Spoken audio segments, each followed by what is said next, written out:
I wanted to make sure I read this poem of Ghalib. Ghalib is one of the great mystic poets. Let's see if I still have.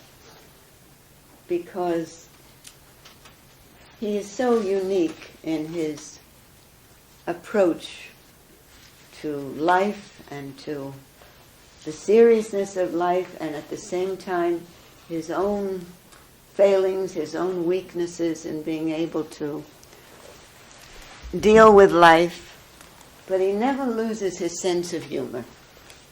And he can express in the same poem the most profound idea and the most ludicrous, the most witty, and the most human point of view than any of the other mystic poets. He had a great sense of humor. So I thought I would read this one. It's only a few lines. And realize that he's in the same boat as we are. He gets depressed, he gets angry, he gets frustrated, he gets lonely, he gets jealous. But all the time, he knows that this is all a dream and that he should really focus on things of greater significance than whether this woman or that woman pays attention to him. This is what he says in this verse. When I look out, I see no hope for change. I don't see how anything in my life can end well. Those palm trees, those tulips, so where do they come from? And what purpose do they serve? The abundant objects of the world mean nothing to me. But, if the wine is free, how could Ghalib hold himself back? You should be laughing, a few of you. He says, I know, all these objects, all the abundant objects of the world mean nothing. They're all unreal. But if the wine is free, how can Ghalib hold himself back? He has to drink. He's not talking about wine. That's the only cue I'll give you. He's talking about wine, and he's not talking about wine. He's talking about something else. Something that we all feel. We know it's all unreal, but we tend to take it very seriously. It's like we have a dream. The dream seems real, but we know it's not. Especially when we get up in the morning, we know it's not. So why do we begin interpreting it? Why do we start? I'll read another one. My message, says Ghalib, hasn't received a reply. So I guess I'll write another. I think I know what you will say anyway. You is capitalized. It could mean his guru. It could mean the higher forces, God. He says, I think I know what you will say anyway. Look, why should I not scream? I can stop. Perhaps you notice Ghalib only when he stops screaming. But since nothing exists except you, then why do I keep hearing all this noise? You must learn to laugh at Ghalib. He is so funny. He has this schizophrenic world, Gurdjieff called it. He's between two worlds.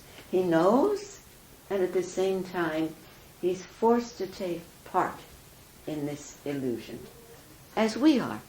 We know deep down that since everything changes, including my mind, especially my mind, we shouldn't be taking things that change so seriously.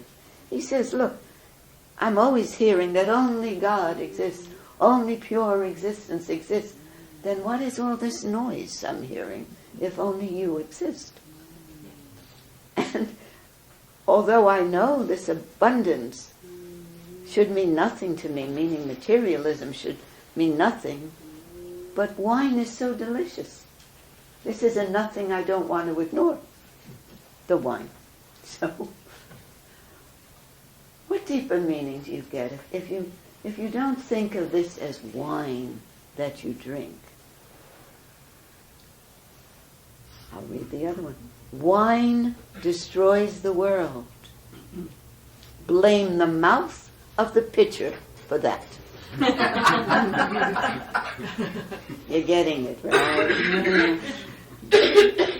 Even wine quivers when it sees your beauty go by. The lightning that fell on Moses should have fallen on Galib. You know, we always adjust the amount of the wine to the quality of the drinker. That's why it fell on Moses and not on Galib. Remember he talked about the mouth of the pitcher for that? You're not blaming the amount of wine that he's drinking, but how fast it comes from the mouth of the pitcher. But the important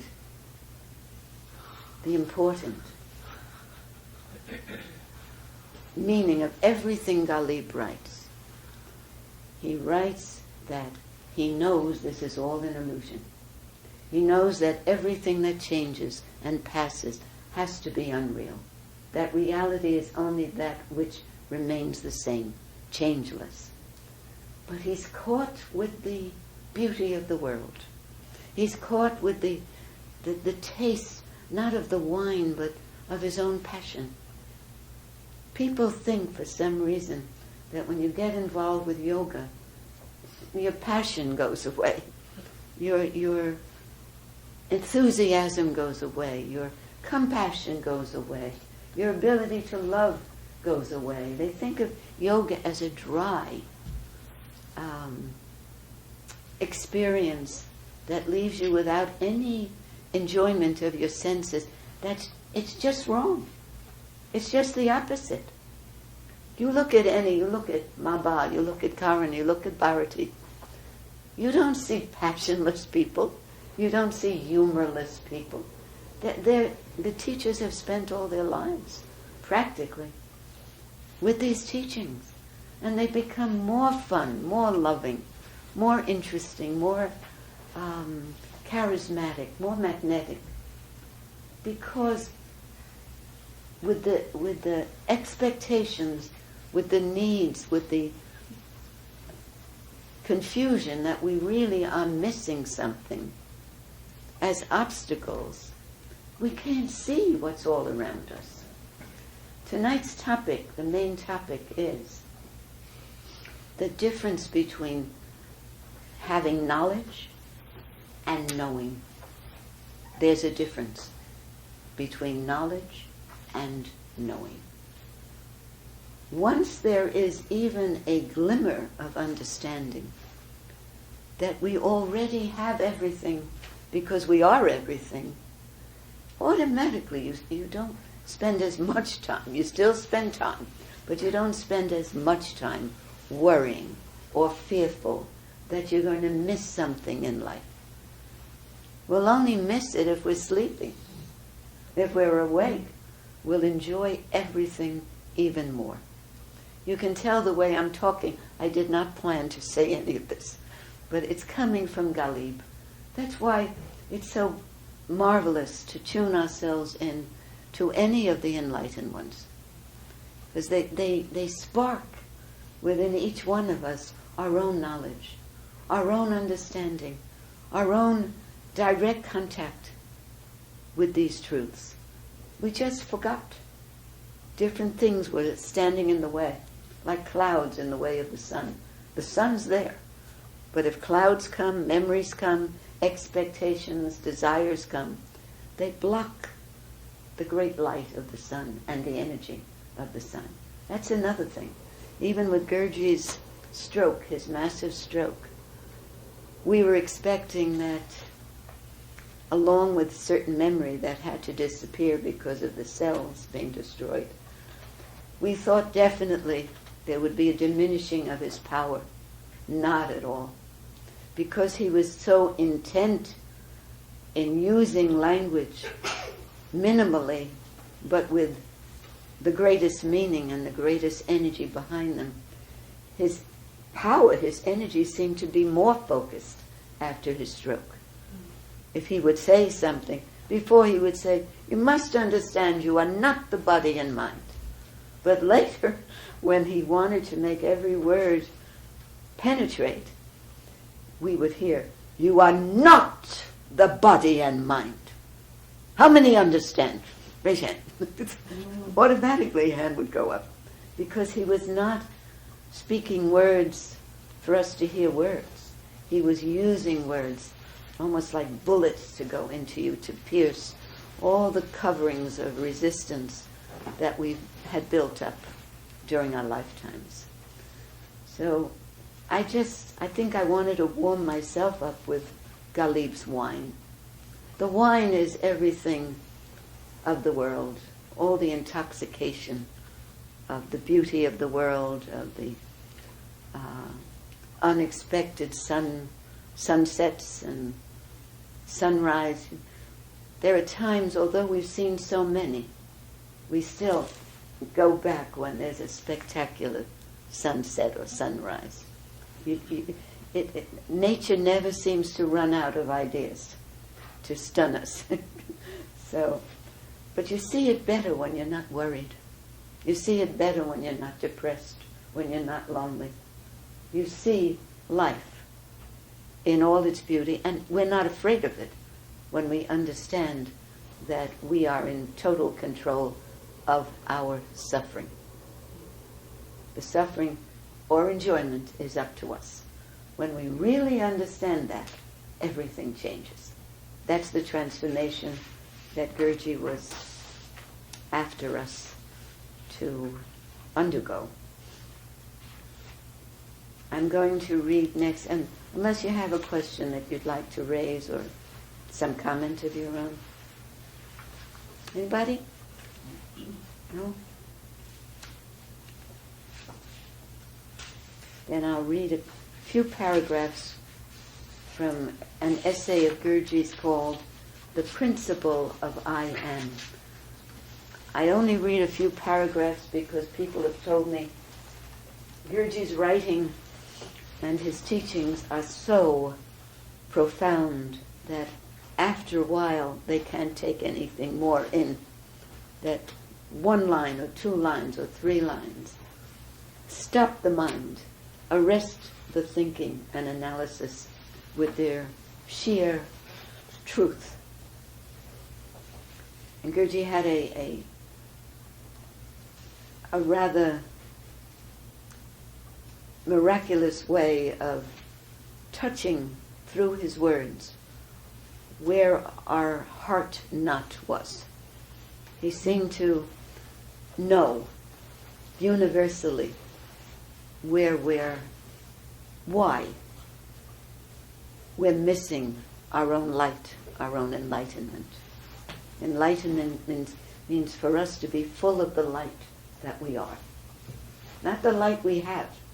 Never said that. Be radiating fully the light that we are. That's enlightenment. Every word, I picked out a very powerful excerpt from this paper. Every word is loaded with meaning for each one of us. Were you coughing before? I have water I haven't touched. Who coughed? You? Would you like water? I'm good, thank you. You're good? Yes. Would you like wine? See me later, I'll try and help you.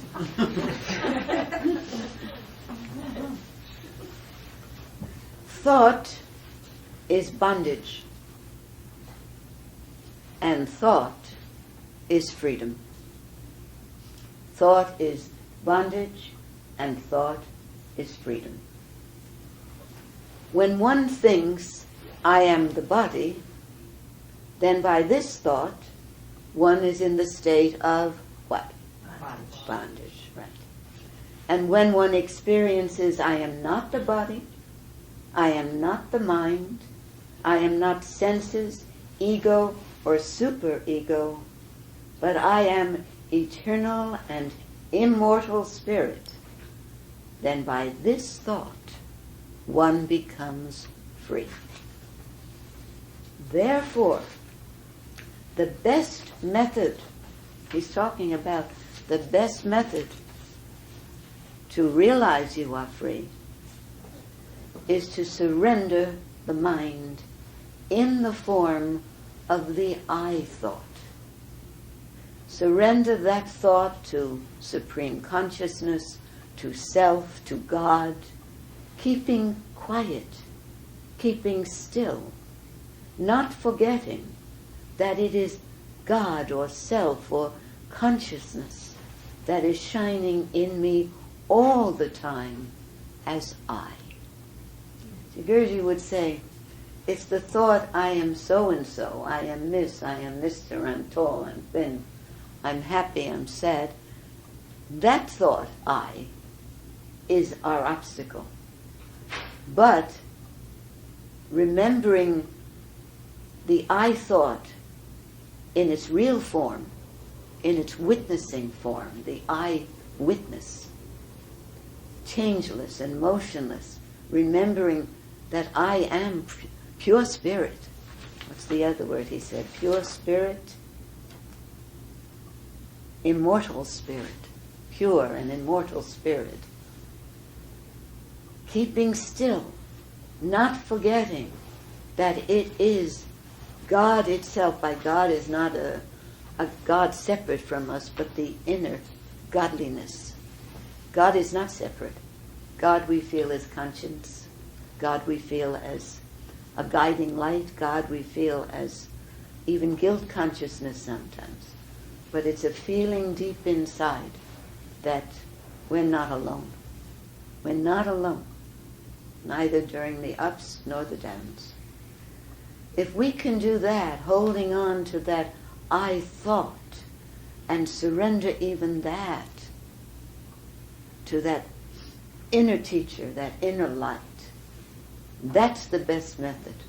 Surrendering the mind to realize we are already free. By that statement of Guruji's, he's reminding us, or me, of other statements he has made. Once we surrender the mind is the storehouse of memory of the past. Once we surrender that, we're surrendering the ego. We're letting the ego go, because without the past, there is no ego. And we should, it doesn't mean, as you will hear later, that memory, knowledge that we need is surrendered. But memory and knowledge, not only that we don't need, but that is standing in the way of our realizing, I have never lost my freedom. I have never lost my peace of mind. It is not the body, mind, senses, and thoughts which are undesirable, but it is identifying the I, spirit, the eternal, immortal I, that sense of I am, with the body, mind, senses, and thoughts.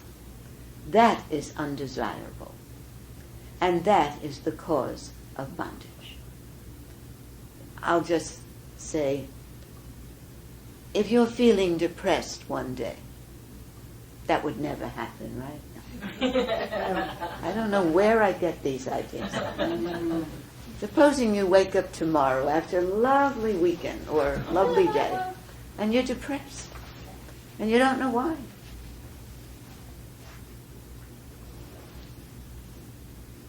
How different it would be if we could always say, oh, there were so many depressing dreams last night. And I woke up having a residue of depressing thoughts from the dream. Oh, thank God I'm not depressed. It's just my mind.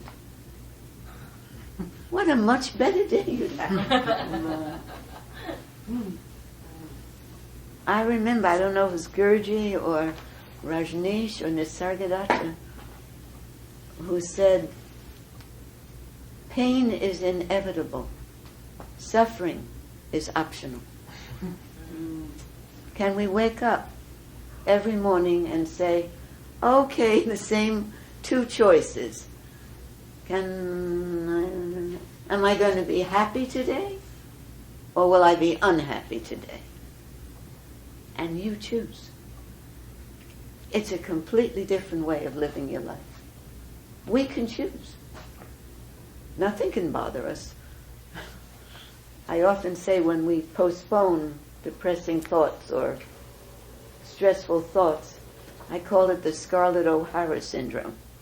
Fiddle-dee-dee, I'll think about that tomorrow. Not now. It's up to us. Our greatest power, according to every enlightened soul, the greatest weapon we have is the ability not to think about something. Who can make us sad? The mind, the ego. But nobody can force you to think about something that saddened you or upset you. You have that power, right? Problem is when we're children, we hear from our mothers, go in your room and think about what you did. And then the gurus come along, whatever you do, don't think about what you did. Because you don't want to use the disturbed mind to look at what it caused and then ask the disturbed mind to solve that and rectify that. That makes no sense. So yogi mothers, it takes a while, but mothers trained by teachers, great teachers,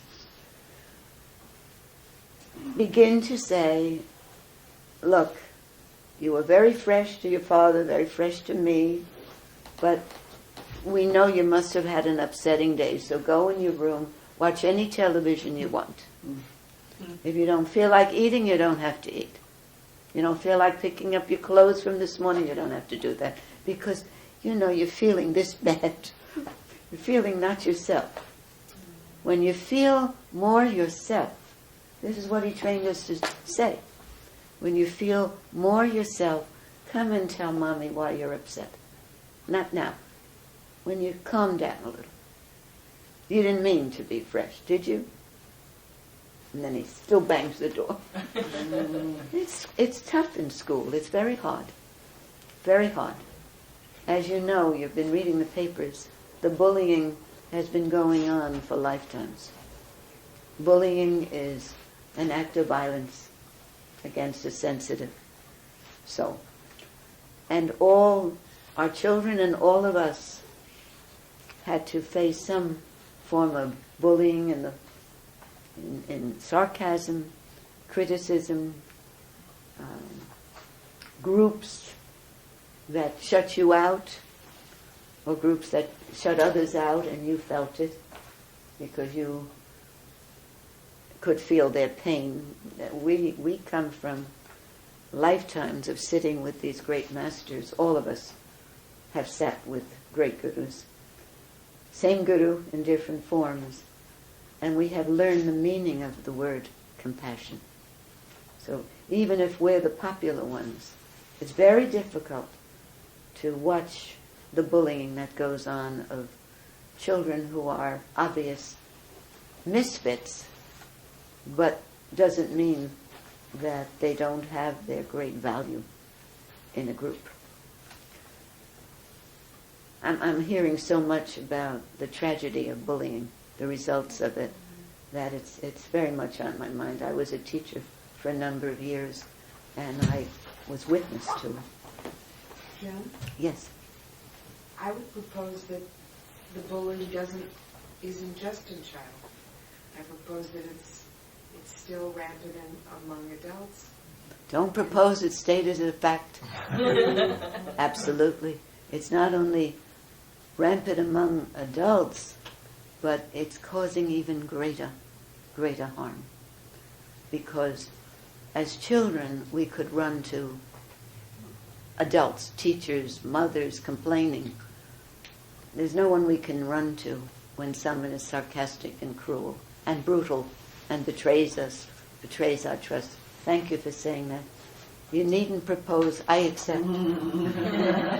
I accept. You don't have to propose. And I'm glad you said it. I think that's why everyone's head was nodding, because we knew it as children, and especially a group of people interested in these teachings is a group that's particularly sensitive. And those are the ones that are still the misfits. There's a program on DVD that Surat filmed, one of the satsangs, and the topic was being a misfit and living in such a way that your being a misfit is an example to the world. It's all in that program. But you know it. You don't have to watch the DVD. I can tell. You know it. So, Gurji just said, it's not the body, mind, senses, and thoughts which are undesirable. It's identifying the I with them, with the body, with the mind, with the senses. That's what is undesirable and the cause of bondage. Here's a practical example from Gurji. When you drive your car and you feel kind of identified with your car, that is to say, you feel that you are the car, that's undesirable. On the other hand, if you feel that you're the owner of the car and that you simply drive your car to reach your destination, then it's desirable. And that is freedom. Likewise, when you feel identified with your body, then you are driven by your body, by the needs of your body.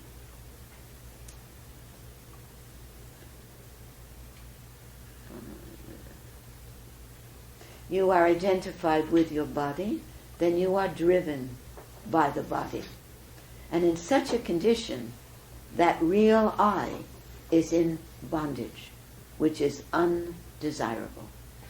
On the other hand, if this I feels itself as pure consciousness and then drives, as it were, the psychophysiological organism in the relative universe, then there's freedom. Hello. You came in on the good part. You came in on freedom, John. Thanks, you're welcome. I'll just go back one sentence, because I didn't read it well either. He says, if you feel that you're the owner of the car and not identified with the car, you can drive your car to reach your destination. Then it's desirable, and it is freedom. Likewise, when you feel identified with your body, then you are driven by your body. And in such a condition, your real I is in bondage. That is undesirable. On the other hand, if this I, this sense of I that we have, feels itself as pure consciousness, and therefore drives, as it were, the psychophysiological organism in the relative universe, we are the driver of that, then there is freedom, and that's desirable. As we give rest, fuel, and cleaning to our car, so we must give rest and right protection to our body. But not think of it as I. Think of it as what we need to function in the world. This great teacher on the wall, Sri Nisargadatta from I Am That, he says on the cover of the paperback edition of I Am That, it's not necessary for our body to live long, because we get another one very soon. But what is important is to keep our alertness and understanding as sharp as we can. And also, he says it's okay to keep your body going. Do enough, bring it to the doctor, give it whatever food it needs, whatever rest it needs, just to keep it going. You don't need to keep it so many pounds, so much energy. You don't need that.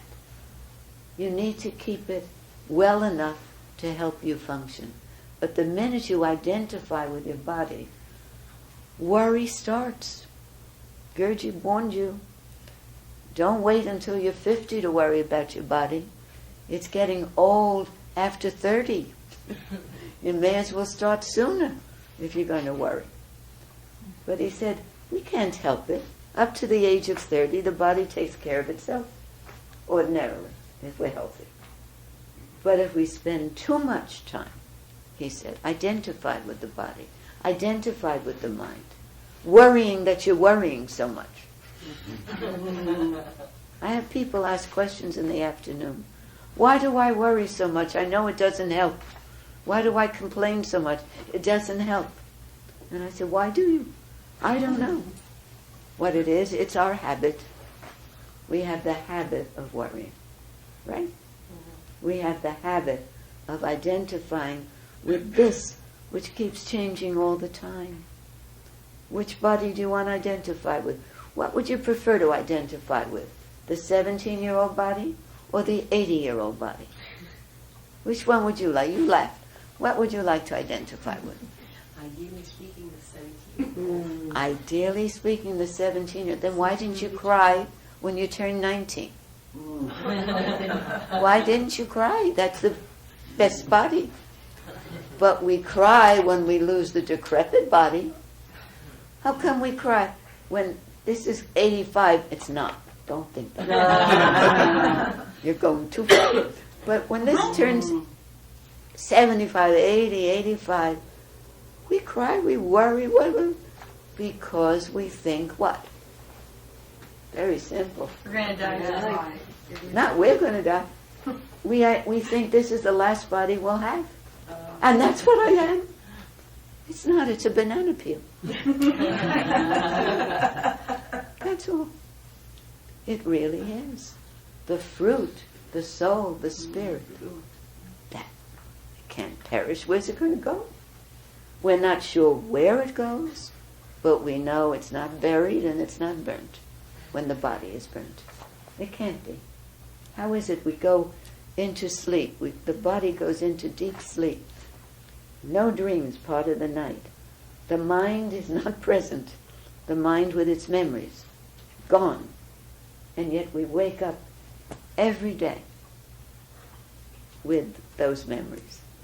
We let it go in sleep, but we don't understand the dying process, like the birth process, is part of the whole thing. If we can, Krishnamurti said, if we can allow our body to drop away the way a tree lets a leaf drop beautifully to the ground. Watch those leaves dancing as they fall. They never go, ooh, scary. They fly, they dance, they let go. Natalie, having fun? Yeah, I was just imagining, like a little cartoon leaf going, ah! That's right. Help me! It doesn't. It just, great. The Krishnamurti said, if we could just let go, knowing that we'll be born again. It becomes part of the earth again, and part of the atmosphere again. The tree looks dead, but it's not. It's just in dormant condition. That's the Lord Shiva aspect. To destroy in order for Brahma to create again and Vishnu to maintain it. So Guruji says, as we give rest and fuel and cleaning service to our car, so we must give rest and right protection to our body. We have to keep this fact clearly in one's mind. Putting gasoline in the car does not mean that one is drinking that gasoline oneself. In the same way, the eating, sleeping, and resting activities of the body should not be attributed to the I, which never eats and never sleeps and remains beyond the mental and physical activities. We had such a perfect... If you'd like to come in this room, you want to sit there? Okay. I used to do the same. I used to sit out there, but Emil's coming in. I used to sit out there because in the beginning I never knew when I would want to run away, So I sat in the shadows until he went like that. Sit here. Because these teachings, once you get them, they're the greatest protection you can have. But in the beginning, they shake up everything we have accumulated as our knowledge and understanding. Because this is Yoga Vedanta. Vedanta means that which is beyond everything. Beyond everything we've ever learned. It goes into the unknown through meditation. Yoga Vedanta. But in the beginning, I remember it was almost too much to listen to him. We just were happy in his presence, but a lot of what he was saying sounded like it was going to completely destroy my family life, my career, my relationships with people, because he was saying that we don't need anyone. We don't need anything to be happy. That's what is that? He said, if you like some pleasures, companionship, that's extra. You can have that. But basically, if you don't have a husband, you don't have a wife, you don't have children, Gurji would laugh. You think I'm funny? Sometimes he was hilarious. He said, you're upset because you don't have a wife, you don't have a husband, you don't have children, you don't have a life. You don't know, you may be better off. I talk to people every day, he said, who are crying, I wish I didn't have a wife, I didn't have a husband, I didn't have children, I didn't have this job. He said, we always want what's out of our reach. He said, but once you learn, you can enjoy everything.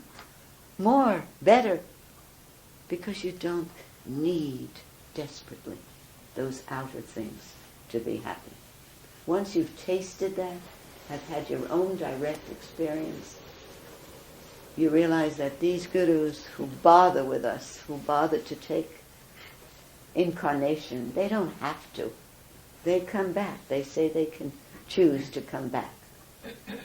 Guruji had a massive stroke. He could have let go. Would have been much easier. He didn't have to eat. He could have just gone into samadhi. He could have. But he said, we weren't ready. So for 10 years, he existed in good condition. He was funny. He was happy. He was glad to be with us. But he had a body that was half paralyzed. So any time he was forced to be in that body in order to function on this plane, it was a great sacrifice. They love. They have incredible compassion. Not only Guruji, many of the Sri Nisargadatta, that same great teacher, he had cancer of the throat. He also could have stopped eating, but he continued to live with it and continued the same schedule as Guruji did after his stroke. He continued to talk in whispers because he said, I need to try and reach you before it's too late for you. He said, as long as I can still live. He told others, physical suffering is terrible, but not for him. But for others, he said, I can understand your pain. But he said, I'm not here, I'm here. Meaning I'm beyond the body. And so was Guruji. That to have the stroke affect him this way, there had to be pain in this body, because every day it turned more. But he wasn't on that plane. It's like when you're dreaming, in deep dream, and you're hungry, but you dream there's a big meal being served to you. You don't wake up hungry. You understand? Because the dream. is functioning on a different level. Beyond the body, mind, and senses, there's no pain. There's no contact with pain. And we can do that. We can do that if we become very established in witnessing and meditation. We can transcend the body when it's giving us too much pain.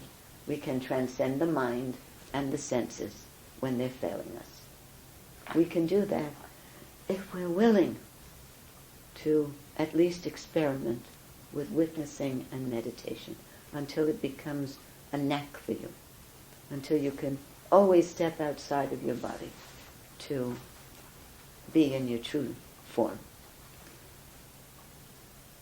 Finally, final sentence. I just read it, I'll read it again. The eating, sleeping, and resting activities of the body should never be attributed to the I, which never eats and never sleeps and remains beyond the mental and physical activities. We perform them, we act even better, we function even better without the fears being in the way and the sense of inadequacy being in the way.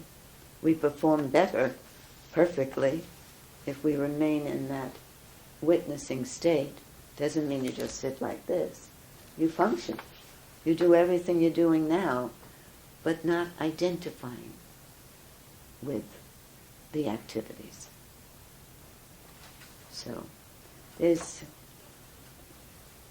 2 paragraphs like this. It's really 2-3 paragraphs. Can keep us busy for hours.